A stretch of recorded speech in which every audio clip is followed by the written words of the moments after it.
Ini tolong garis bawahi betul ya. Ini cara berdoa yang cepat dikabulkan oleh Allah. Ya, perhatikan caranya. Dan semua nabi menempuh cara ini. Anda tahu apa yang terjadi? Lihat ayat 39-nya. Pakai fa. Fastajabna. Maka kami langsung kabulkan. Nggak pakai jeda. Kalau belum sampai ke titik itu, malam ini maksimalkan. Dan besok. Cuma 2 kesempatan. Malam dengan besok. Mintakan. Yang serius demi Allah saya katakan. Karena ini taruhannya besar sekali. Khususnya di penghujung Ramadan, para sahabat itu memadati tempat-tempat strategis untuk berdoa. Tempat-tempat strategis itu ada beberapa macam. Pertama, yang khusus di rumah Allah. Rumah Allah itu spesifik ya. Kalau kita sekarang masjid, berada di masjid, itu peluang yang paling tinggi untuk mendekat kepada Allah, bermohon pada Allah Subhanahu wa Ta'ala.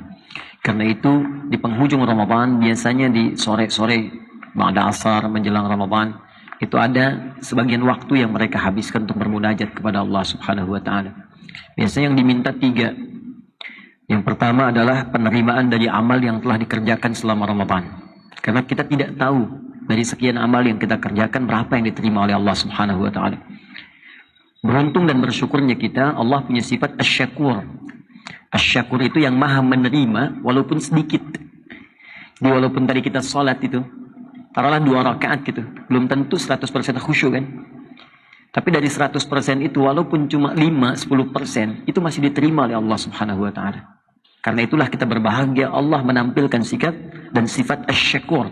Sifatnya asy-syakur, sikapnya menerima dengan sifat itu segala hal yang terbaik dari hamba sekalipun hanya sedikit, dan berkenan menyempurnakannya, dan berkenan dengan menyempurnakannya. Jadi kita bermohon, salah satu cara menyempurnakan itu dengan berdoa.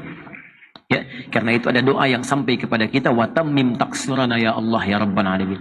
Taqabbal minna salawatina wa qiyamana wa ruku'ana wa sujudana wa takhasyu'ana wa tadarru'ana wa siyamana wa tammim taqsirana ya Allah ya rabbal alamin.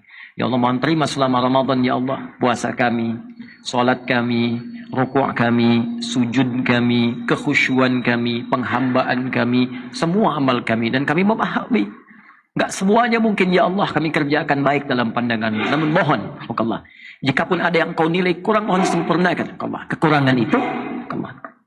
Sekali lagi dapat belas. Alhamdulillah. Mohon sempurnakan ya Allah kekurangan itu dengan segala kemuliaan dari sisi-Mu. Itu yang pertama.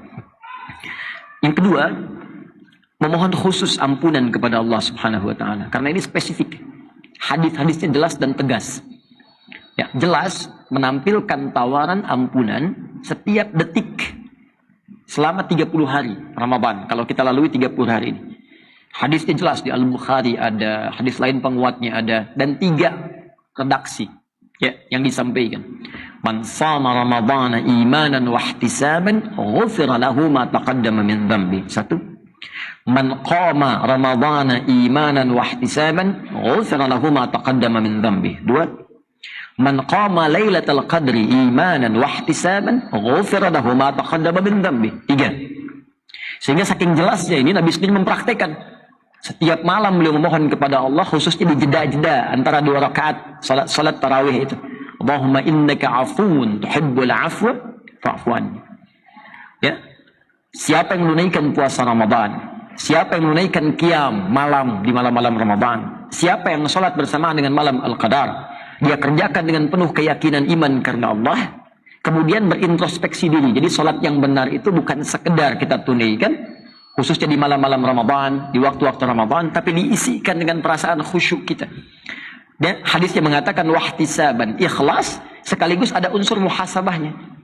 Diisikan penghambaan pada Allah Subhanahu wa Ta'ala. Ya, di situ kita bermohon kepada Allah, di antaranya ampunan dosa. Karena itu banyak dalam bacaan sholat itu mengandung permohonan ampunan kepada Allah sejak iftitah. Allahumma ba'id baini wa baina khataaya, itu kan minta dihapuskan kesalahan, minta ampun. Ataupun yang menggunakan wajah itu kan di antara kalimat nanti ke ujung setelah wa ana minal muslimin atau wa ana awwalul muslimin, ya, ada kalimatnya Allahumma innaka anta rabbi wa ana 'abduk. Allahumma zalamtu nafsi wa ataraftu bi dhanbi faghfirli fa innahu la yaghfiru dhunuba illa ant. Ya Allah, aku akui aku banyak berbuat salah. Aku hamba-Mu yang zalim ya Allah. Dan aku akui begitu banyak dosaku. Sedangkan Kau menetapkan ya Allah, hanya Engkau yang maha mengampuni segala dosa. Maka dengan sifatmu ya Allah yang maha pengampun, aku mohon segala ampunanmu. Itu baru iftitah. Belum ketika kita dalam rukuk, dalam sujud, duduk di antara dua sujud, itu kalimat ighfirli, minta ampun ada. Subhanakallahumma bihamdika Allahumma ighfirli, Rabbi ighfirli, warhamni, wajburni, dan seterusnya. Minta ampun. Nah, orang kalau minta ampun kan merasa banyak salah kan? Gak mungkin orang minta ampun kalau gak merasa punya dosa. Anda minta maaf pada orang karena merasa ada yang salah. Kita minta ampun kepada Allah karena merasa punya dosa. Jadi kalau cuma di lisan ya Allah ampuni tapi nggak merasakan dosanya apa, itu getarannya kurang ke jiwa. Karena itulah kemudian hal yang paling penting kita pastikan kita mendapat ampunan Allah Subhanahu wa taala. Kalau belum sampai ke titik itu, malam ini maksimalkan. Dan besok. Cuma 2 kesempatan, malam dengan besok. Mintakan yang serius demi Allah saya katakan karena ini taruhannya besar sekali. Ya, Nabi katakan ghufira lahu ma taqaddama min dzambi. Berpeluang diampuni semua dosa. Dan ini cuma Ramadan. Taubat, minta ampun sama Allah. Dan doakan orang sekitaran kita. Semua orang tanpa kecuali. Hei, siapa yang menginginkan orang lain larut dalam keburukan? Hah? Hanya orang yang kurang bersih hatinya, yang menginginkan orang-orang lain terjebak dalam keburukan, kemungkaran. Betapa sering kita pikirkan karena beda pendapat dengan kita, dia harus celaka. Dia harus buruk. Dia harus tertinggal dalam aspek apapun. Sosial, politik, ekonomi, apa, macam-macam. Sepanjang dia beriman, doakan. Yang belum beriman pun kita doakan supaya Allah berikan hidayah. Pelaku maksiat kita doakan supaya taubat. Dan diri kita bermohon kepada Allah. Biasanya jadi wasilah. Kalau kita pandai mendoakan orang lain, nanti ditarik kemudian kemuliaan itu untuk menjadikan ampunan turun kepada kita. Minta. Ini kenapa saya penting sampaikan? Karena nanti yang terakhir tegas. Yang tadi jelas sekarang tegas. Ini karena dibentangkan 30 hari. Setiap detik. Selama 30 hari. Malaikat Jibril langsung memberikan satu penekanan yang kuat. Ini saya ulang-ulang, saking pentingnya ini saya sampaikan. Nabi pernah naik ke atas mimbarnya untuk memberikan tausiah. Mimbar Nabi itu ada 3 gundukan. Ya, 3 step kayak tangga gitu. 1, 2, 3. Itu begitu naik setiap tangganya, Malaikat Jibril memberikan statement. Perhatikan di antara statementnya. Raghima anfu rajulin. Sungguh kotor hidung seseorang itu. Ini bahasa kiasan, ungkapan. Ya, bu'dan maknanya. Bu'dan, sungguh tercela, jauh. Jadi di Arab itu kalau ingin menunjukkan seseorang yang tercela, itu hidungnya itu penuh dengan debu kotor. Ya. Makanya dulu di masa Batavia, JP Kuhn itu ketika memerintah di Jakarta, ya, ada sepupu dia selingkuh, ya, dengan salah seorang prajurit yang jaga. Ketika selingkuh itu dihukum. Nah, dipraktekkan pada masa itu. Yang perempuannya dirajam, yang laki-lakinya dihukum di depan, dirajam juga. Tapi sebelum kemudian dihukum, diberikan tanda ke masyarakat supaya jangan berbuat seperti ini. Dicorenglah kemudian dengan arang hidungnya. Maka dikenallah istilah hidung belang. Itu hasil dari situ. Dibaca sejarah, baca sejarah. Ya. Hasilnya dari situ dikenal dengan istilah hidung belang. Ya. Maka saya ingin kembali. Itu kata Malaikat Jibril kalau kita ingin tafsirkan hidung belang. Ya, dalam konteks ini tercela. Menunjuk perbuatan yang sangat tercela. Sungguh keterlaluan di tafsir hadis lain. Dan keterlaluan katanya. Liman adraka Ramadhan falam yughfar lahu. Orang yang disampaikan oleh Allah ke bulan Ramadan tapi tak mampu diampuni dosa-dosanya. Ya, orang lain gak sempat sampai. Kita sampai. Begitu sampai gak dimanfaatkan. Sekali gak dikasih, sekali dikasih Anda gak manfaatkan, ada kesempatan kedua. Kedua gak dapat, ada ketiga. Tapi 30 hari diberikan gak dimanfaatkan. Keterlaluan kata malaikat. Tapi yang paling menarik kata Nabi, amin. Kabulkan ya Allah. Kabulkan. Ini yang paling bahaya. Hati-hati ya. Hati-hati dengan kalimat ini. Nabi katakan amin. Kabulkan ya Allah. Biasanya Nabi yang berdoa, malaikat mengaminkan. Ini kebalik. Malaikat yang berdoa, Nabi yang mengaminkan. Ini ada di Al-Mustadrak. Al-Mustadrak ini termasuk sahih. Karena disusulkan kepada syarat Al-Bukhari dan Muslim. Saya sering sampaikan di ilmu hadis, Imam Al-Bukhari meninggal, gak semua hadis terkumpulkan. Imam Muslim datang, ya melengkapi sebagiannya. Imam Muslim meninggal, ada banyak hadis yang belum dikumpulkan. Makanya datang kemudian Imam Al-Hakim An-Naisaburi mengeluarkan kemudian beberapa syarat-syarat khusus di Al-Bukhari dan Muslim. Dari syarat ini dikumpulkan lalu dicarilah hadis sesuai dengan kualifikasi tadi, syarat yang tadi. Maka ditemukan hadis-hadis diantaranya hadis tadi. Disusulkanlah kemudian ke dalam Al-Bukhari dan Muslim. Disusulkan dalam bahasa Arab disebut Al-Mustadrak namanya. Maka diberi nama kitabnya Al-Mustadrak kayak karya Al-Hakim An-Naisaburi. Karena itu di penghujung-hujung Ramadan, malam-malam ujungnya. Kemudian nanti di penghujung ba'da asar menjelang ke maghribnya banyak yang bersimpuh kepada Allah. Di antara sahabat banyak nangis. Ya, satu, tadi memohon kepada Allah menerima amal ibadah. Kedua, diampuni dosa. Dan yang ketiga, ini yang paling penting. Diberikan kesempatan untuk konsisten mempraktekkan hasil Ramadan di 11 bulan mendatang. Ya, awas hati-hati karena nanti ciri keberhasilannya pasca Ramadan, bukan saat Ramadan. Orang yang berhasil bukan saat trainingnya, saat mempraktekkan hasil training itu. Jadi kalau Anda ikut pelatihan di kepegawaian, di perusahaan, itu akan diduga dinilai berhasil pasca selesai training. Bagus nggak tampilan kerjanya? Kalau nggak bagus nanti nggak masuk kerjanya, dievaluasi. Sama persis dengan kita saat Ramadan. Kalau kita ingin membuktikan kepada Allah berhasil pasca Ramadan, ya, litasyi'a, untuk meluas fawaid Ramadan fi jami'il awqat. Semua manfaat Ramadan di setiap waktu. Itu faedahnya kemuliaan satu waktu. Masjid tempat pertama. Kalau masih ada tempat nanti besok ya, setelah selesai misalnya pagi-pagi zikir pada Allah, siang kalau nanti mau meninggalkan i'tikaf ke tempat masing-masing, boleh ke rumah, mampir dulu misalnya di masjid dekat rumah, boleh asarnya, atau mau selesaikan di sini tidak ada masalah. Atau kalau tidak sempat, kalau di beberapa masjid ada protokolnya, zona merah yang sangat kuat dan kita menghormati itu, maka ambil di rumah dengan spesifik satu tempat. Apa tempatnya? Mihrab namanya. Ya, apa namanya? Mihrab. Nah, saya ingin luruskan persepsinya, mihrab itu bukan hanya tempat untuk imam di sini, bukan. Mihrab asalnya tempat khusus yang kita tujukan hanya untuk kepentingan ibadah saja. Untuk ibadah. Dan mihrab ini punya keistimewaan. Kalau dikhususkan untuk ibadah, maka dia memiliki dua keistimewaan yang sangat dahsyat. Bahkan tiga. Satu, mempercepat terkabulnya doa. Yang kedua, mempercepat datangnya rezeki. Yang ketiga, mempercepat lahirnya ampunan Allah Subhanahu wa ta'ala. Satu, mempercepat terkabulnya doa. Kedua, mempercepat datangnya rezeki. Bahkan dari sisi yang tidak diduga, nanti saya tunjukkan dalilnya.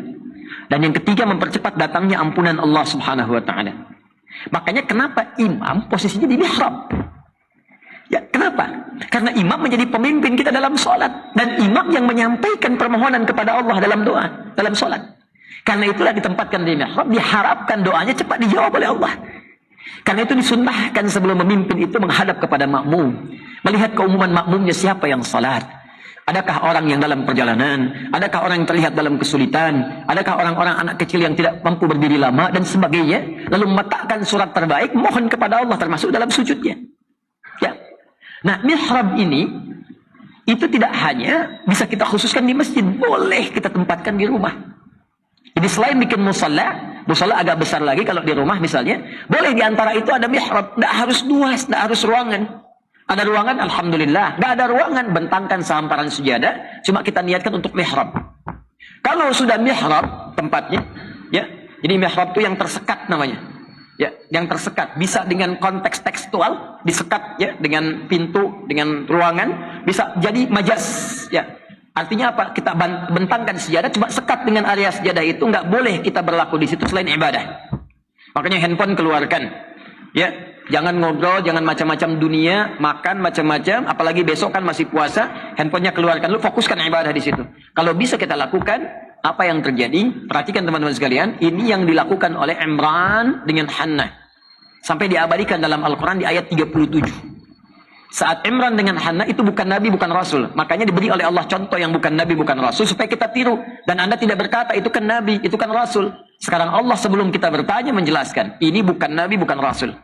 Disiapkan Maryam untuk menjadi hamba yang saleh. Ya, salihah, dekat dengan Allah, rajin ibadah. Apa yang terjadi? Diberikan salah satu mihrab. Selain dibimbing oleh orang yang saleh dan pintar. Jadi kalau anak kita mau dekat dengan Allah, carikan orang yang saleh dan pintar. Bukan pintar saja, tapi saleh. Bukan saleh saja, tapi pintar. Saat itu yang paling pintar dan saleh Nabi Zakaria. Sekolahkan di tempat yang mendekatkan kepada Allah. Maaf, lompat sedikit saja. Anda ingin anak Anda dekat dengan Allah, rajin sholat. Tapi Anda sekolahkan di tempat yang tidak mengajarkan sholat. Kan tidak nyambung. Anda ingin anak Anda ahli Quran. Tapi disekolahkan di sekolah yang bahkan tidak mengajarkan Quran. Kan tidak nyambung. Nah, sekarang kembali, mihrab. Begitu dibuatkan mihrab oleh Imran dan Hannah, apa yang terjadi?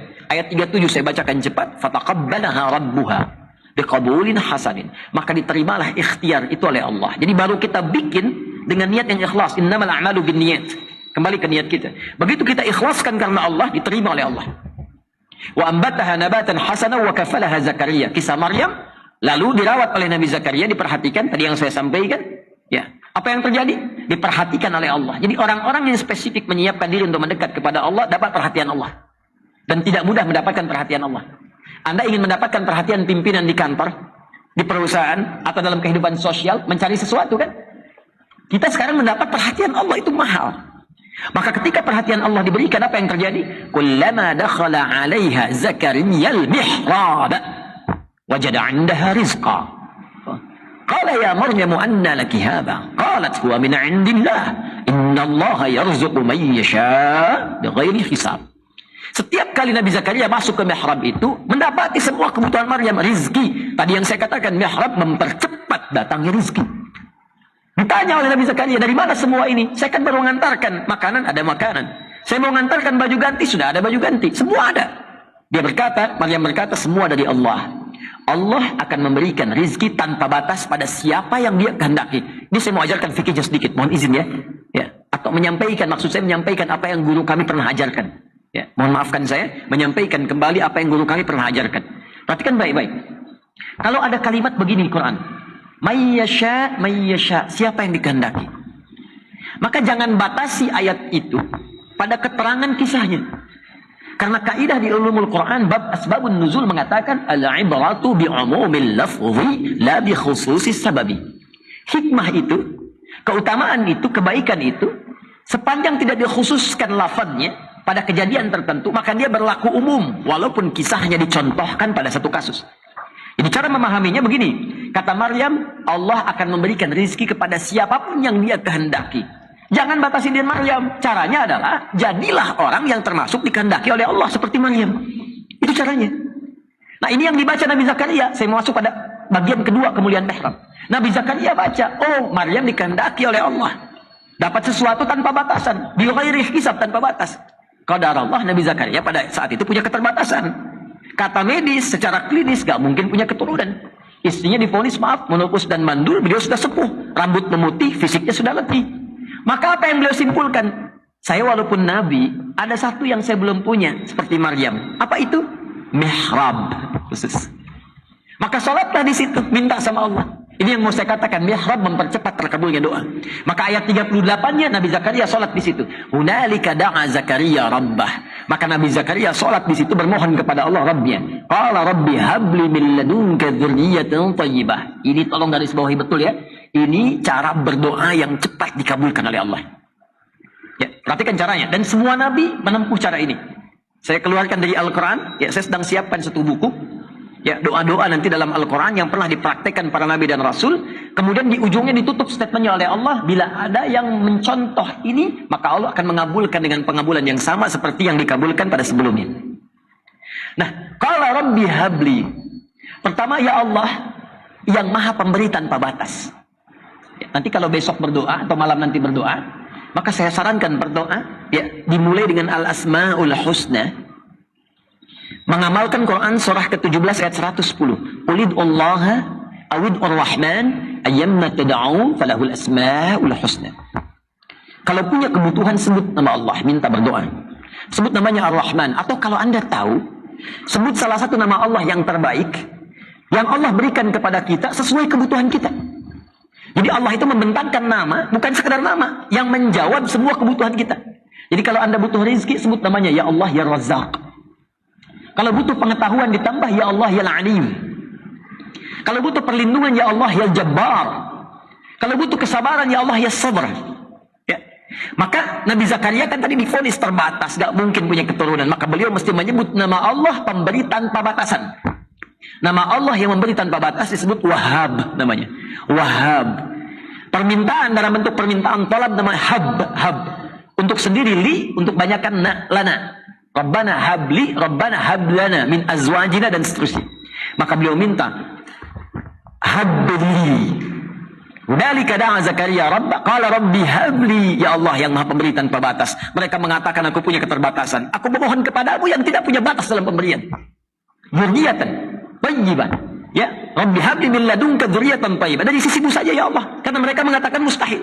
Tahrif ini lafadznya khususkan ke kita. Ya Allah, mereka mengatakan aku mustahil sembuh ya Allah.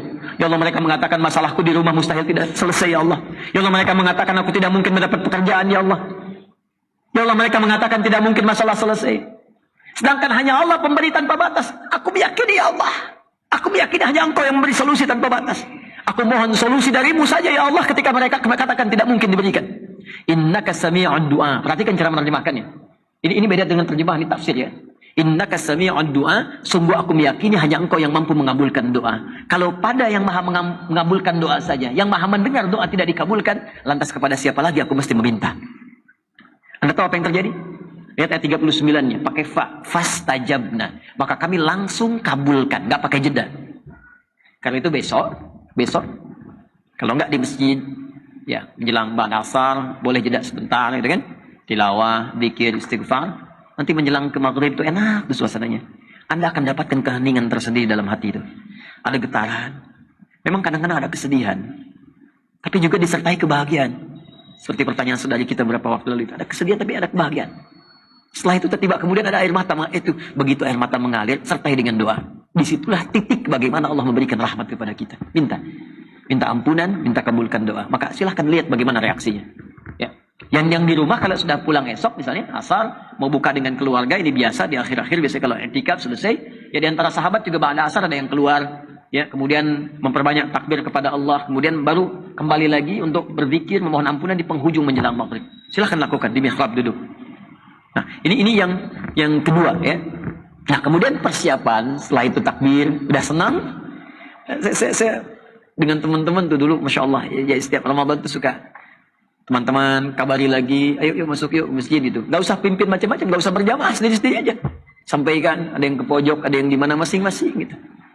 Ada kebahagiaan tersendiri lah, terutama ketika adzan begitu di puncaknya air mata mengalir, Allahu Akbar, Allahu Akbar. Tiba-tiba kemudian kita mengatakan Allahu Akbar. Allahu Akbar. Ramadannya sudah selesai. Tapi ada bahagia gitu.